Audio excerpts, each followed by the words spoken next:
ఆదర్శ విప్లవ communist CPI ML ప్రజాపంత రాష్ట్ర కార్యదర్శి డివి కృష్ణ ఆశయాలను కొనసాగిస్తామని సిపిఐ మాస్ లైన్ జిల్లా సహాయ కార్యదర్శి గుజ్జుల సత్యనారాయణ రెడ్డి తెలిపారు.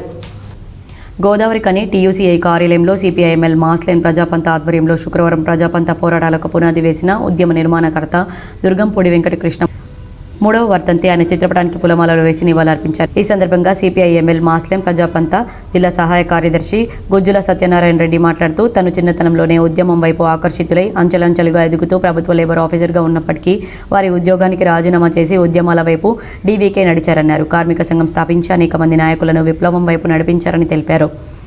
బీడీ కార్మికుల అభ్యున్నతి కోసం జీవన వృత్తి కోసం పోరాటం చేశారని తాను నమ్మిన రాజకీయ సైద్ధాంతిక విషయాల మీద ఏనాడు ఊగిసలాడకుండా చివరిదాకా నిలబడ్డారని గుర్తు చేశారు.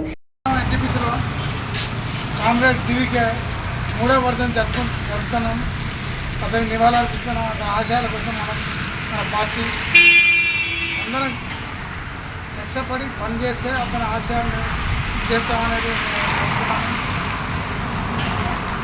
అతను నిరంతరం ఒక 30-40 సంవత్సరాలు మా ఈ పార్టీ కోసం సేవ చేశాను. ఈ కార్యక్రమంలో పార్టీ పెద్దపల్లి డివిజన్ కార్యదర్శి తోకల రమేష్, జిల్లా కమిటీ సభ్యులు గొల్లపల్లి చంద్రయ్య, గూడి వైకుంఠం, మూర్తారాములు, పుల్లూరి నాగభూషణం, కలువల రాయమల్లు, ఋషిపాక దేవయ్య, ధర్మాజీ నర్సయ్య, గాజుల సారంగపాణి తదితరులు పాల్గొన్నారు.